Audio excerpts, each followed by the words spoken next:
Well, I am so excited today. We have such a wonderful treat in store because we have the wonderful Kerri Hummingbird, who has just published one of her amazing books that's already become an Amazon bestseller, Inner Medicine. And she's got a beautiful message for us that's coming through. And I just wanted to ask Kerri, what drove you to write this book? Can you tell us a little bit more about the driving force that pushed you to bring this message into the world? Yeah, I would say, well, here's what it looks like. Look at the beautiful picture of Mother Earth with all the light behind it. This is my reason. Mama Earth is my reason. Mama Earth's my reason for being here in this lifetime. Mama Earth is my reason for being in service to the planet for many, many lifetimes leading up to this lifetime. And the curriculum that's unfolding here on the planet right here, right now, is what we're all here for. And so we've had a lot of false structures we've been learning through for the past thousands of years, and we can call those patriarchal structures. This is not a man bashing session, although there is hatred for men. So, I want to say both of those things. There is rage in the feminine. There is deep, deep violation. There is incredible grief.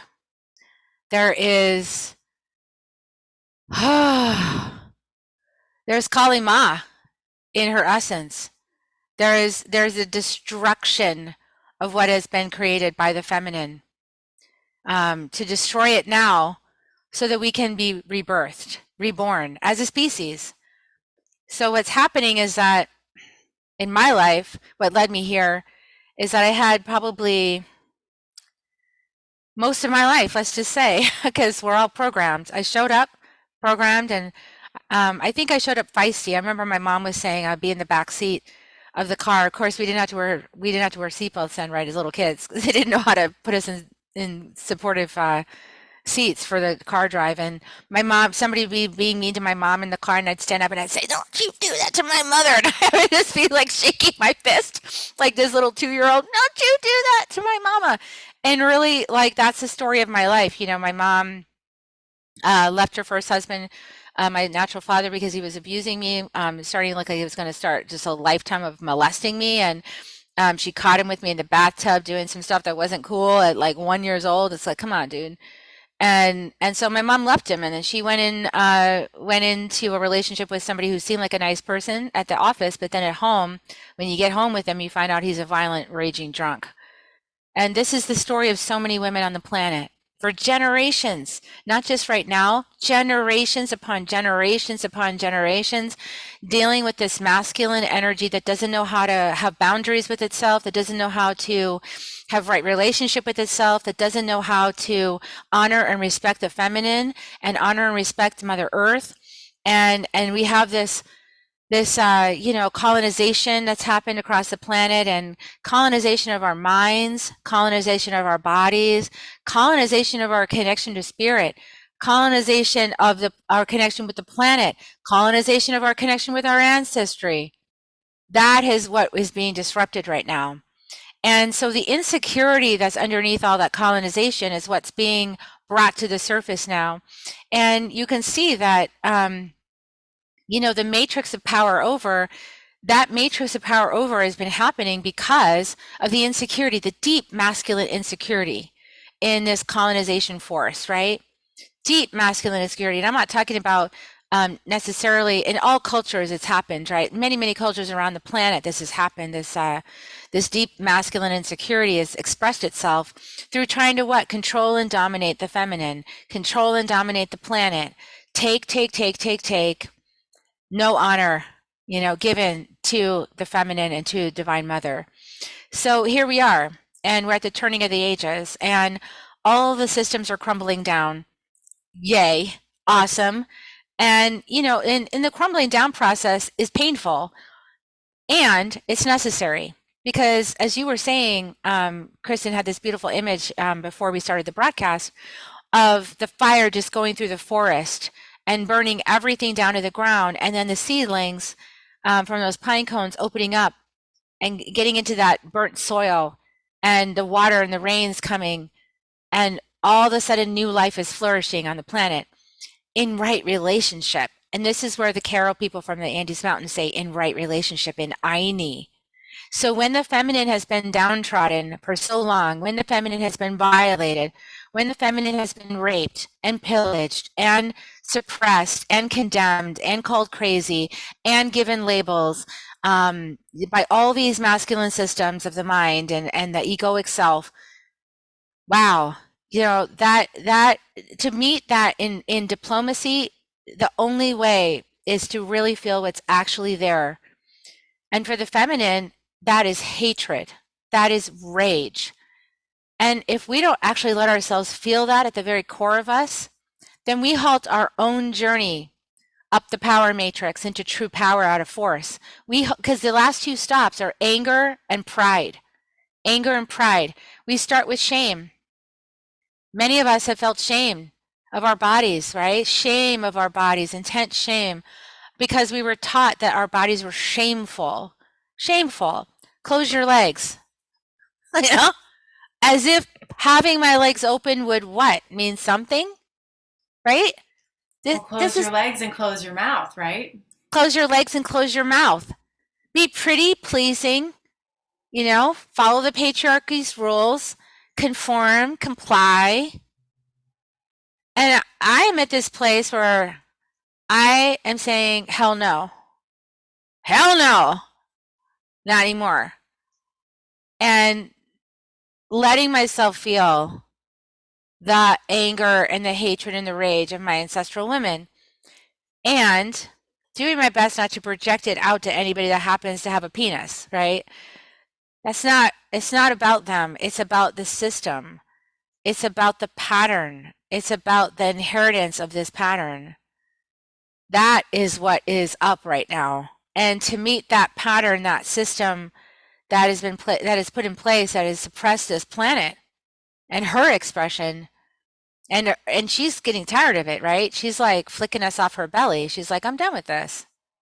You need to respect me. You need to honor me, or I'm going to stop providing. So this is our moment. We're heading towards the 11th hour. We're in it, the 11th hour of humanity right here.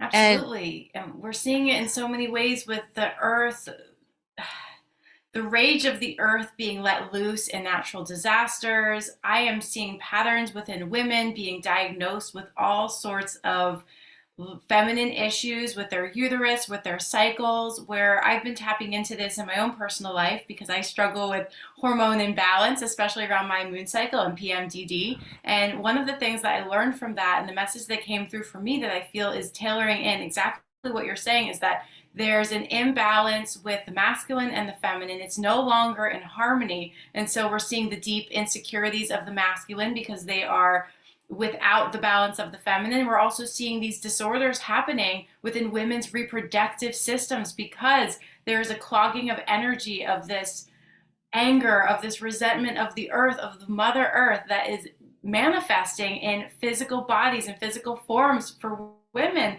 having these disorders that they never had hundreds of years ago and multiple generations ago. We didn't have these disorders of the female reproductive systems the way that we do. And when I tapped into this and meditated with this about a year and a half ago, I heard that this is the reflection of the imbalance that the Mother Earth is feeling. And all of her children are going to feel it, and the feminine is going to feel it. So I absolutely hear what you're saying, and also want to acknowledge that it's so important for women to not have to be passive and quiet, but allow the space to unearth this, almost like a volcano erupting of this rage, of this energy that needs to be released to create the new, to rebirth, to regenerate the earth. So I love what you're doing with this. Can you tell us more about the impact that you're hoping to have with inner medicine and what the divine message is of your book and what came through from spirit for you to create this? yeah, absolutely. So as a mother, I can understand like the dilemma that Mother Earth faces, right? It's like I have sons. I understand that I love my sons and I want my heart to be open wide and compassionate towards my sons.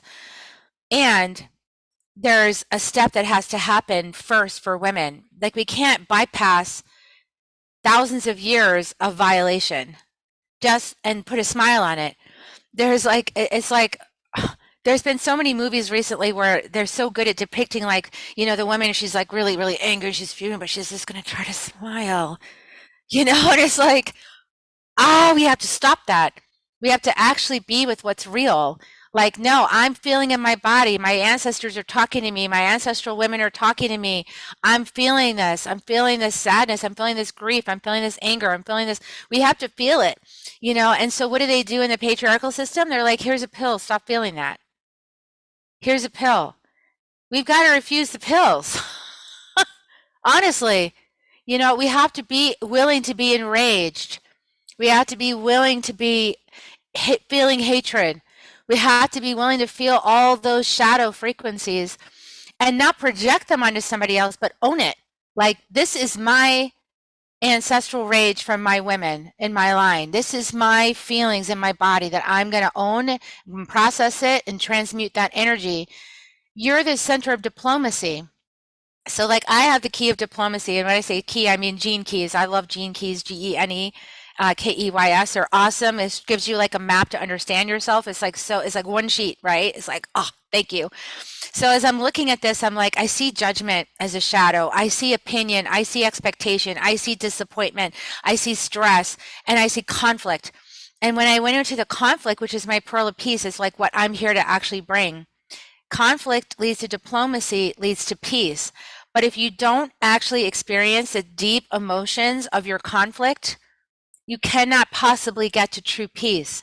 You're only going to get to a quasi fake peace that we've all been experiencing, where we tamp down our actual feelings. And because we've been told we need to be pretty, pleasing, and polite. And that, pretty, pleasing, and polite, that doesn't stop people from putting chemicals in the earth that infect our groundwater. That doesn't stop people from fracking and destroying the earth. That doesn't stop people from burning down the jungle. Pretty, pleasing, and polite doesn't stop people from damaging, hurting the whales in the ocean. I mean, I could go on. Pretty, pleasing, and nice doesn't stop people from destroying all of the forest and lands to put up housing projects because they want to make some more money. Pretty, pleasing, and nice doesn't solve the plight of the animals on the planet, or the jungles, or the indigenous people of color. Pretty, pleasing, and nice doesn't solve any of those problems. So we have to be willing to stand in our power. And so my hope through this book is that women get placed back into their bodies fully, into their wombs, into their root chakra, into their connection with Mother Earth, and clear out their voice so they can speak, and so and their heart can open, and they can let go of this resentment by embodying it, by feeling it. And then that'll crack our hearts open, and then real compassion will spill forth. Real compassion, real love, real dedication, devotion to the planet. That's what I'm hoping is going to happen through people reading this book and getting embodied. And Mother Earth has taught me so much, and I know you too, Kristen. It's like Mother Earth is in our bones. She's in our flesh. She's in our pussy. She's there. She's like, hey, wake up, feminine. You're my army of love. Get out there and tell the truth. Don't stop. She wants us to wake up. She wants us to get in our bodies. She wants us to have pleasure, and she wants us to speak out. She wants us to really stand in our power as wise women, on her belly for her. We're her love army. We need to go and help everybody understand, like, it's not cool the way we're treating the planet. It's not cool the way we treat women or children. This whole systems have got to stop. Banning books so that we don't want to talk about racism. What? We have to talk about racism. We have to talk about that to heal it. We can't just smear some, flower essence on top of a big pile of crap. We've got to actually go into that shit. That's mulch. And we got to be willing to get in that mulch, put our hands in that shitty space, smell it, feel it, experience it, how awful it has been. Let that alchemize us so that we can plant new seeds, a new garden, a new love, a new earth. Absolutely. And as you're sharing this, I just keep seeing this really strong image of a hose that's being clogged and the energy that needs to flow to nourish the gardens. And if we're only allowed to express certain aspects of the feminine, the pleasing, I almost see the passiveness. Um, we don't nourish the garden. Instead, we get backed up and the pipe's going to explode. And I also want to honor the masculine in this, that there's a similar message happening for them where they're not allowed to be authentic, they're not allowed to share their feelings. There's a demonization of the feminine, even within the masculine, that's also hurting the masculine from being in balance and being in compassion with themselves, to being open hearted to see how they can make these changes. So I see that we are all in this together. It's not the masculine versus the feminine, but how is the feminine being dampened and kept down within all of us, that needs to be rebirthed so that regeneration can happen, instead of the raping and the pillaging of the earth, raping and pillaging of the women and the children in society. So, what do you think is one of the most powerful actions that one could take to be able to make that internal shift with their own internal medicine to impact the whole, to move this in the direction where there's more balance and healing and purging and regeneration? Yeah, so I think, I mean, obviously the most empowering thing to start doing, if you're not doing it already, is to open sacred space and call in all the Mother Earth's energies, right? Like put your bare feet on the ground, call in the south, the west, the north, the east. Do some shadow work, like really look at your consciousness and say, what am I implicitly agreeing with that might not be true? Like, for example, is it really all that important that I put all of my focus on whether my yard is like exactly mowed to the precise specifications of my HOA? Is that really my focus in life? Is that really the most important thing that happens? Is that everybody's house has like perfectly trimmed grass? Maybe like go, huh, that's interesting. Why are we putting a natural resource like water on grass instead of for water for people to drink and animals to drink? Why are we placing water to have pretty lawns? Why is that something that's important? Like we need to start questioning things like that and asking like, what would be the bigger win? Like, for example, like we have a whole police force dedicated to what? Making sure people stop at stop signs and don't drive 1 mile per hour over the speed limit. And there's like a whole police force dedicated to that. Why isn't that resource dedicated to making sure we're not putting chemicals in the ground that would go into the groundwater system and then cause toxic results in our bodies? Why don't we have that same dedicated amount of resource to make sure that we're not dumping chemicals into the ground and to police that? Because there's lots of houses all over this country where people put Roundup and all kinds of crap on the ground, but nobody's policing that. And that affects everybody. That goes into the ecosystem. But no, we'd rather focus on whether someone's driving 35 miles per hour or 40 miles per hour. That to me seems preposterously stupid. I think we need to refocus our priorities just a tad on some things that matter. And that's us like going, we're not going to put this resource on that anymore. We're going to put this resource on making sure people aren't dumping chemicals on the lawn so that we make sure that our groundwater is pure. We want to make sure that we have drinking water for ages from now. Things like that. We want to put some resource on making sure we're not taking up all of our wild spaces. I had this neighbor say to me, or post on a neighborhood forum, there's a baby deer in my front lawn, in the bushes. What should I do? And I was like, do you know why that baby deer is there? Because they cut down all the forest where her mom used to live, and now their mom has to put her in your front lawn. So don't do anything. Leave her alone. She's got nowhere else to be.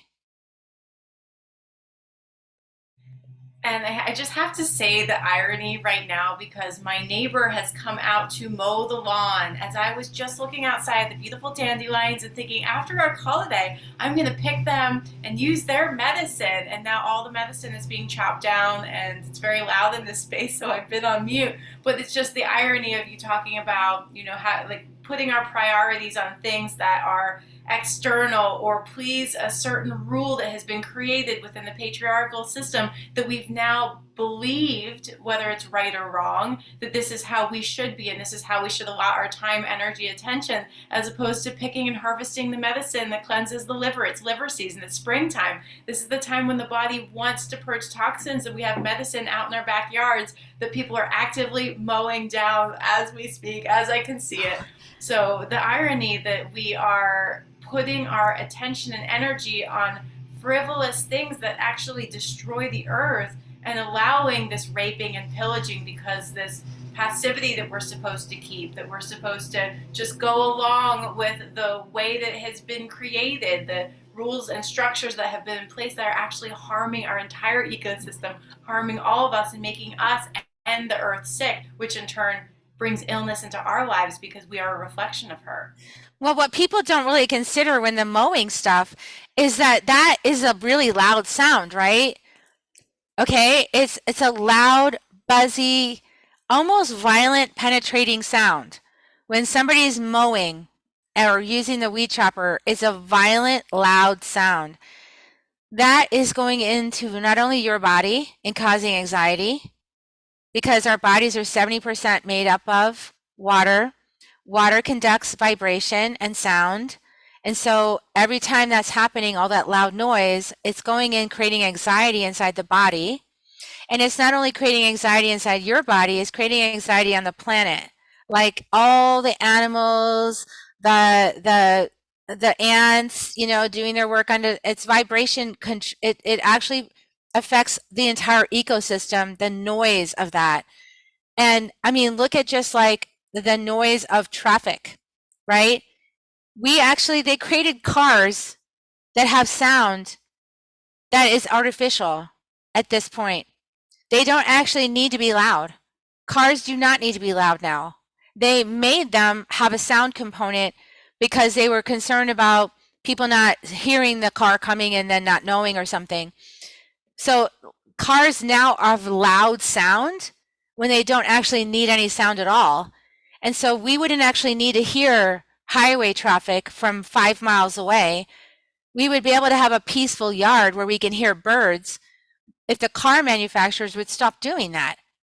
Because that sound is going for miles and miles and miles, affecting the entire ecosystem, infecting the water in everybody's body, creating a lot of busyness and distraction and anxiety because of that kind of energy, that sound vibration that it creates. And that adds to the anxiety that everybody's feeling. So it's like we're not thinking about these things because people are ignorant of those things, because they're so focused on, I have to mow my grass to a certain level, and I otherwise the HOA will send me a notice, and I need to take care of this, and I need to take care of that, and I need to get myself to work. Why are we driving to work still?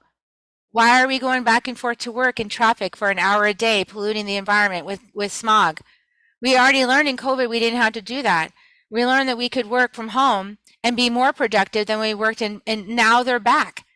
Now they're back to working at the office. And why? Creating all this unnecessary smog in the environment, all this unnecessary noise and congestion, all the unnecessary anxiety from being caught in traffic jams.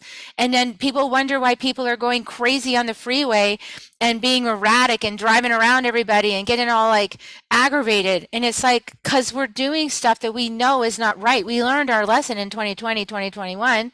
We learned in 2019 that there was another way, and we actually preferred that.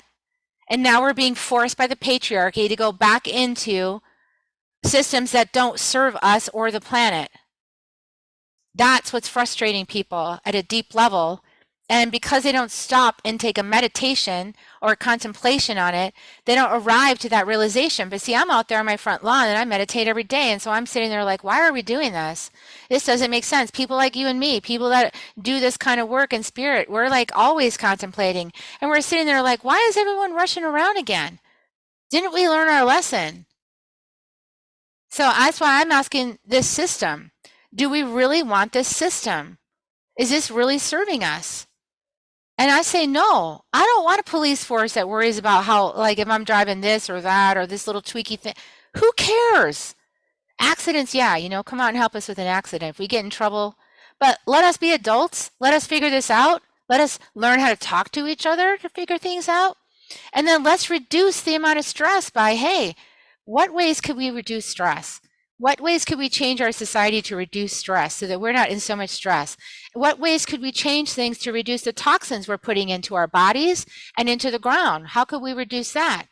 And if we got grounded and we had less toxins coming in, guess what? Our frontal cortex is going to work a lot better. We're going to make better decisions. We're going to be friendlier. We're going to have more buffer to be compassionate with somebody else. We're going to have more buffer, more kindness. We're going to be able to do that. instead of be feeling the rage, and I'm still going to say it's important to feel the rage right now. Like, really let yourself feel the aggravation, really let yourself feel the rage if that's what's up. Feel the anxiety, feel all that. Do you know that book, Kristen, Power versus Force? No. There's a great book, Power versus Force. What the heck's the guy's name? Anyway, you guys look it up. I wish I could remember his name right now, but it's escaping me. Power versus Force. It's a great book. And it's all about muscle testing. So they muscle tested these people on the frequency levels of different emotional states. And they composed a matrix from the bottom, lowest, which is shame, all the way up to the highest power, which is enlightenment. And, we're here at the Great Awakening, right? That's what this is about. So it's not like people just think they're just going to go off into bliss. It's like, that's nice. Not without going to the opposite end, So if you want enlightenment, you got to go all the way down to shame and feel the shame. And what's interesting is it gives you a whole matrix, and they've tested thousands of people, muscle tested, to get these numbers, and they're all accurate. So when you look at the power versus force matrix, at the bottom is the force, it's the shadow patterns, right? It's the fear patterns. At the top is the love patterns, it's the power patterns, true power. So the last two stops before you switch into power are anger, hatred, okay, on one level, and pride is the next one. Then you give into courage. When you flip into courage, you have the courage to be vulnerable. You have the courage to call yourself out. You have the courage to feel the anger. You have the courage to feel everything. And you have the courage to bring it all into love in action. Not react from the hatred, not react from the anger, not react from the grief or the agitation, but to take all of that experience as part of your totality, right? And then bring it into the world in a beautiful way with an open heart. Like, hey, we got to do things different here, not in a judgmental way, but like, hey, why are we doing it this way? What's going on? Do we really think about this? We need to take a moment. We need to take a pause. We need to be still, and if you're listening to this right now, in the Gene Keys collectively, we're being invited to move out of our addiction to busyness, addiction to distraction, addiction to drugs, addiction to alcohol, addiction to numbing, addiction to avoidance, all the addictions, and move into silence. Silence. Feeling it all. Being present with what is. We're being invited right now. It's a great opportunity between now and March 3rd. I just invite everybody, like, what are we doing? And in that silence, there comes a revelation. Yeah.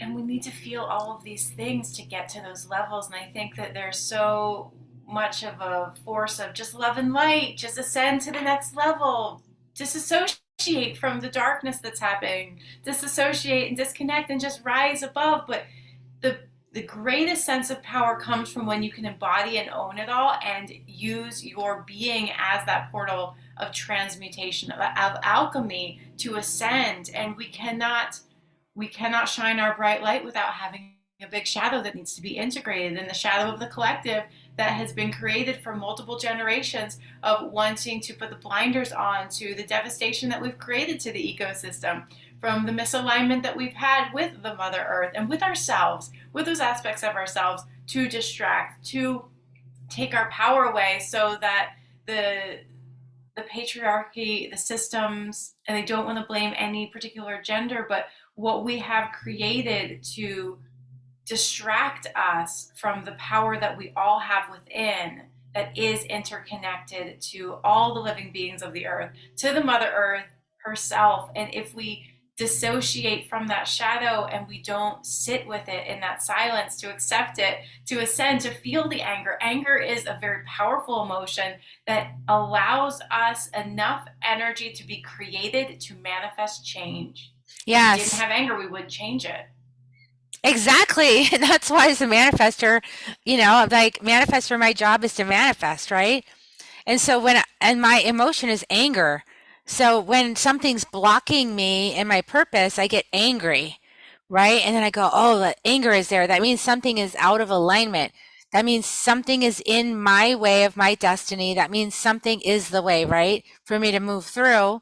to bring it forward into a new reality. It's my alchemy process. So when I finally understood that the anger was for me as like an alert system, like, oh, this shit is out of balance. Anger. Ah, okay, let me work on that. Like, so today, like with all of these things going on, I've been feeling what it triggered for me, these events that happened to me in the last week is like, oh, I spent 20 years in a relationship where I had this constant poke, poke, poke, poke, poke, poke, poke, poke. And I know that many people can resonate with me there. Poke, poke, poke, poke, poke. That is the patriarchal system, and we're all in it, right? We're just playing different roles in it. And what I'm suggesting is that wake up to that you're playing a role in it, no matter what body you're in, and decide you're not going to do that anymore. Like you're going to say no to that system. Silence is our medicine this week for this. You know, a lot of things are getting provoked. I know a lot of people with the astrology things are the deep shadows are coming up, deep dark shadows within all of us in the collective. The hatred is really there, you know, like stop denying you have hatred. Everybody has it at the core. If you get an experience that reveals it to you, be grateful because then you can access it, right? It's like trying to access things that we've like repressed and suppressed and denied. Sometimes it takes some big moments to reveal it to us so that we can actually access that through that shadow of repression and you know denial. We can get at it and then really bring it up to the surface, let it express, let it out our voices, out of our bodies. And you're right, the men, it's not about body. I had these men clients for a while. I had this one client in particular who had such a hard time expressing anger and rage. Why? Because he was a big man, and if he expressed any anger at all, he would be scary to women, right? He'd be scary for people. And he didn't want to be scary. He was a tender-hearted guy. So he repressed and denied all his anger, and he had all this anger towards his dad. So we did this session, and I said, you need to feel your anger. And I said, well, let's roar like a lion. And he's like, I can't roar at you. I'm like, why not? And he goes, because you're a woman. And I said, uh-oh, well, let me roar to prove to you that I'm strong enough to handle it. And he goes, okay. And so I roared like a lion across the savannah, just like, roar. Like all this energy just came up from my core all the way, roar. Like this big energy. I'm not going to do it here because it would be so loud. Big energy. Wow. And he goes, oh. Like he was shocked all that was inside me. And then he goes, I said, it's your turn. And he goes, okay. And so he started trying to roar and he started trying to roar and he could barely roar. He was like, he'd try and then he couldn't. And then all of a sudden he did it. And then he couldn't stop, you know, because so much energy wanted to come out. And I mean, the poor thing, I mean, he just roared for like 5, 6 minutes to 10 minutes. It was a long time. He just kept roaring and roaring and roaring and roaring. And when he got done, he just started crying. That's where we need to be. Because underneath the anger is grief. And we're really sad about our culture and the way it is. Well, that's the hose that's being plugged up. And if we're just going to allow the people pleasing and the nice parts to trickle out and not allow the rest of what's been stored, and I truly believe that we are in the time in this world, in this iteration of Earth, where we are holding back so much that our ancestors didn't feel like they could, that they couldn't express, that they bottled up, and now we hold all of this energy within us, within our DNA, within our bloodlines, that's not even ours. Some of it is, but a lot of it's not. And if that does not move forward, if that does not have a way to be let out and to be released, then we are stuck without the momentum of the water to actually nourish the garden. And as you were speaking about that, and the roaring and eliciting these deep, unfelt emotions that are needed to be expressed within all of us, that are being expressed by the earth, by the way. She is showing us with these natural disasters that she means business. She does need some changes to happen, but it's almost like having those little toy cars that you pull back and they gain momentum, and the momentum is the anger, the feelings, the grief, the sadness. If we allow ourselves the permission and the space and the container to feel it, we gain the momentum to be able to move forward and make a change. But if we disconnect from them, we choose to disown them, we have no momentum to move forward, and we just stay stuck in place. Yeah, the stuck in place is really hard. I mean, it's scary to hear somebody roaring, right? I mean, it is. It's like when you hear a lion across the savannah, you'd be kind of scared, right? Like, oh. But if we don't release that energy, first, a couple things happen when you do release the energy. When you release the energy, you realize you're strong enough to hold that big energy. Like you're strong. You can actually express that energy and stay alive. Like, and not only that, but it just fills you up with this power. It's like, oh, I can express that. I do have that power. I do have anger inside my body. Okay, and then it's like, I'm not afraid of somebody else's anger now because I know I have the ability to hold anger and to express anger. I don't need to be worried about somebody else's anger now. And most of the time, like I haven't been really angry in years. Like, like most stuff, once you deal with whatever the trigger was, it's like, I don't even care about that thing anymore. Whatever. It's like you really don't care about that stuff anymore. It's gone. But but then something else will happen to trigger the next layer down so that you can go even deeper and excavate that even deeper and get in there and like really express. That's what happened to me this morning. And so I did my roaring practice again, and I roared and I released and I roared and I released and I roared and I released. And I was like, this is moving energy. I'm moving the energy of my ancestral women. I'm getting this out of my body. And I'm not doing it at anybody. I'm doing it in my house. Like I'm releasing it, and that's very responsible, not do it at somebody, like you were saying, not blame somebody for it, but just like releasing, releasing, releasing. And then when I felt good, I took my tobacco, my pacho. Now I'm in a place where I can use the sacred medicine of tobacco because I'm not all angry. Like I've released a lot of it, but now I can call in the medicine. And I can call in the medicine for my house, that I purged into. I can call in the medicine for Mother Earth. I blew her some tobacco. I was like, thank you. I can call in the medicine for the person that triggered me, right? That brought me to the revelation of the anger and the hatred within me. I can blow in his direction. I can blow towards my ex-husband. I can blow at all these places and go, yes, I have anger. Yes, you cross my boundaries. Yes, it's not okay with me. And I see your part in this. I see your existence. I honor your existence. I honor your role. And let's come together. In diplomacy, true diplomacy is the meeting of two strong voices. That's diplomacy. What we've been doing as women is like bending over backwards and twisting up in knots and not actually speaking the truth. That has got to stop.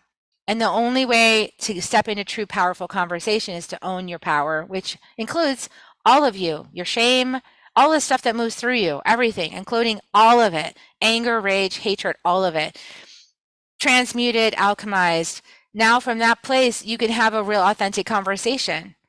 And it looks like conflict, which many of us avoid, right?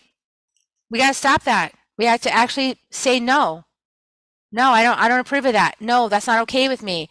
Stop dumping Roundup on the ground. Not okay. Stop. All these things, reprioritize. That's to get our voices out there in the community. That's what needs to happen right now.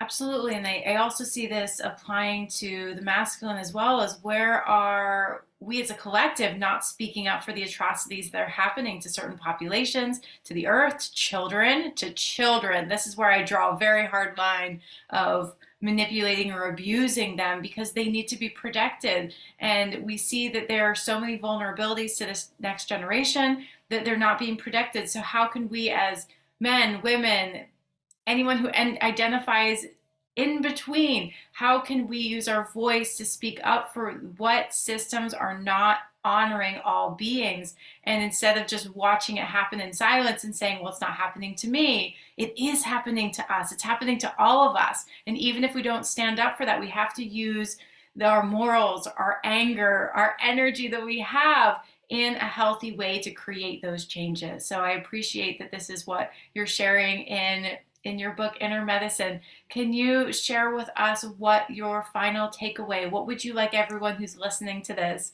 who's still with us, to take away from this message that you bring through with Inner Medicine, and how can we use that to better ourselves and become more in alignment with the earth and in balance with what she needs at this moment?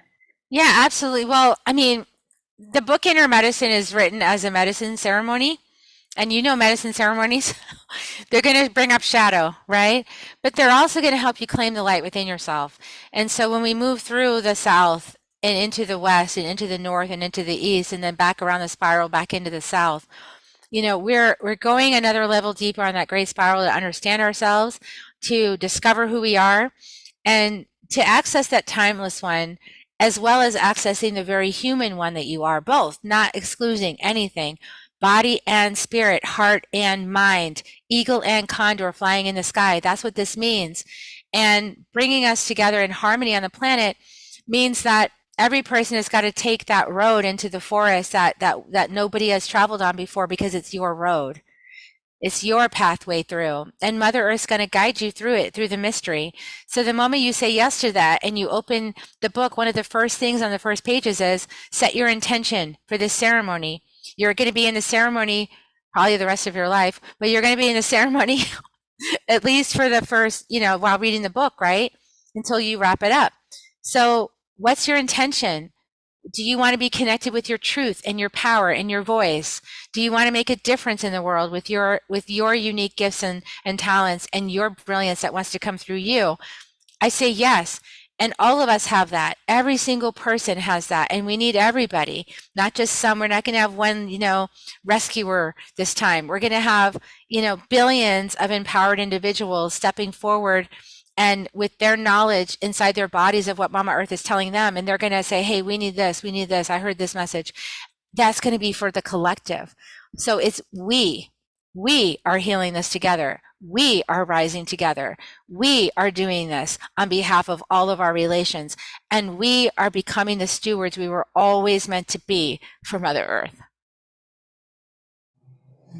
I love that. And the power that we do have is within. We all were given these bodies and these psyches and the compassion in our hearts to take action, to make change, to make this world a better place. Thank you so much for bringing Thank your you. inner medicine in and sharing it with us. We're going to share in the links below all of the details of how to acquire your own copy of Inner Medicine, to start your own personal ceremony, and to dig even deeper. And I know Kerri has a wonderful podcast, The Soul Nectar Show, so I'm going to share some of those details in case you are interested in following her and her wonderful work. Her book is already a #1 bestseller, so let's support her and support the earth as we are transitioning into this time of needing us to all activate and transmute these energies within ourselves to support the collective, to support the earth, to come into balance again. That's why we're here. Thank you so much, Kerri. Thank you.